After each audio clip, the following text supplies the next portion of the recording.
I think I should maybe let somebody else cut in at this point. Would you like to tell a little bit about your background and where you come from? Não, tá muito legal. Pode continuar, por favor. Fazendo uma... Oh, let's carry on. Okay. Okay, get one. So we arrive at 1988.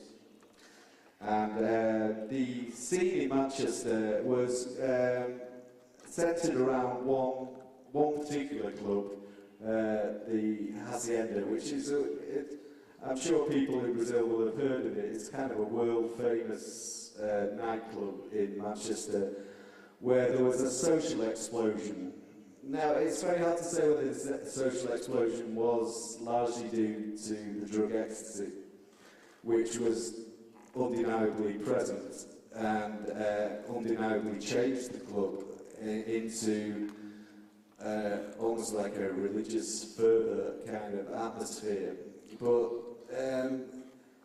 that space had been there for maybe 5 or 6 years before and was used in a creative way. It was a huge space with a bad acoustic. It was an old marina. They used to sell ships there, so it was an absolutely high ceiling, glass roof. It was the most impractical place for music you could ever pick. The only music that survived it was very minimal thumping dance music. And gradually, a natural thing happened where all music fell away into what was early house music and techno music. That kind of sounded good in the club. It was the best music to fit the club.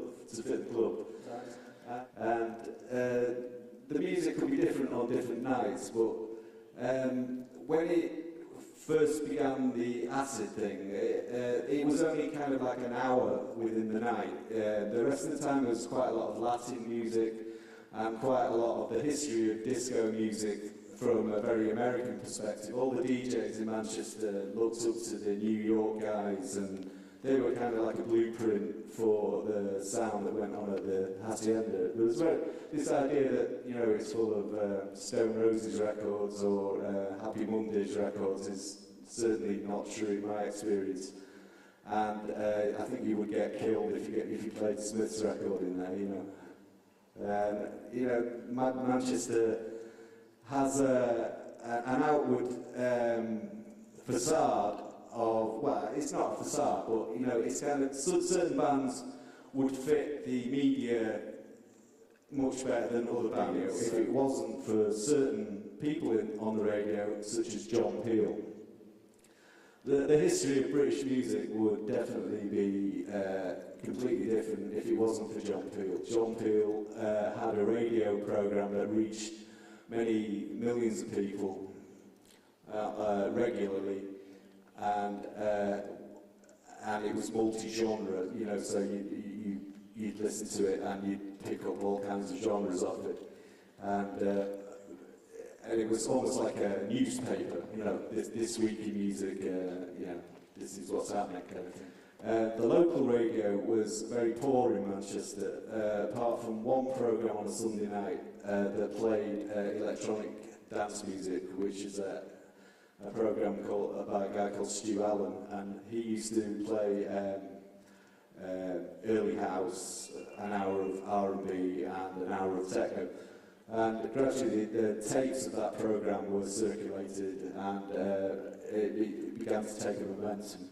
As Manchester picked up this buzz through the self-empowerment of this club, and it was one of Tony Wilson's, who head of Factory Records, ideals that Manchester should use this club for self-empowerment and not to have to go, not to look up to anywhere else, but to look inwards and to have a forum for people to put things on the stage.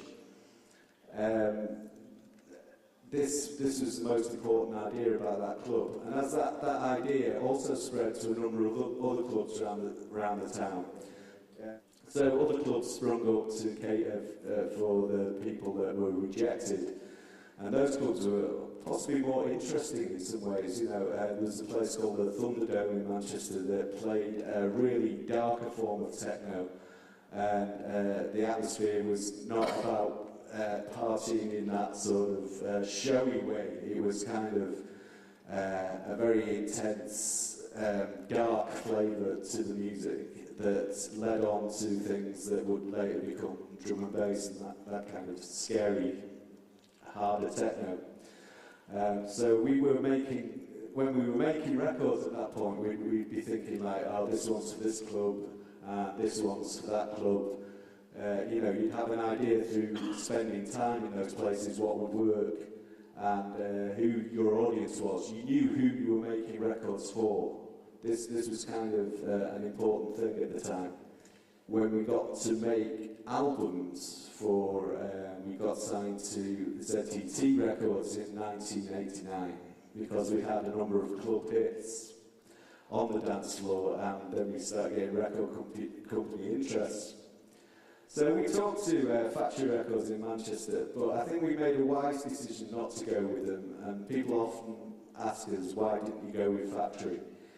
And sure enough, like maybe 6 months later, when Happy Mondays had spent all the money and set the company under, we felt vindicated on that decision, really. We would have liked to have kept it in Manchester, but we went with Paul Morley's label, ZTT, and Paul Morley was a journalist from Manchester, I think he was at the Sex Pistols gig, I think, yeah.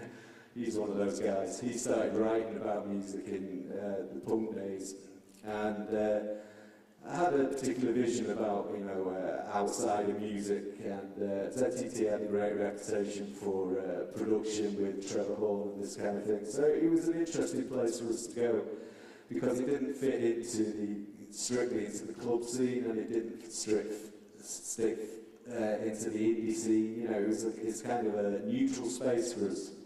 And they wanted us to do albums. You know, nobody had done an album of house music by this point. They were all collections, they were all compilations.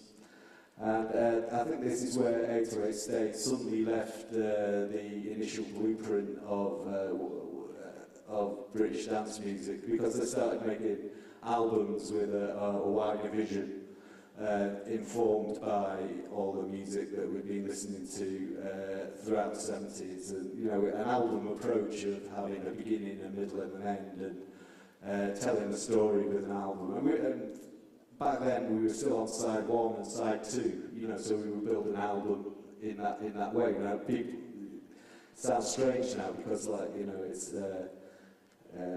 you used to think in formats like that instead, like, you know, how will side 1 end and how will side 2 end, and, you know, you built a landscape. So we started to go off in a direction, and thought of making albums for people that it wasn't strictly about the dance floor anymore. It was more about addressing the people from this culture in a different environment, and led on to other forms of music, such as electronica and the ambient scene. You know, it was a precursor and early examples of those genres as well. So, okay, I talked enough for a while, I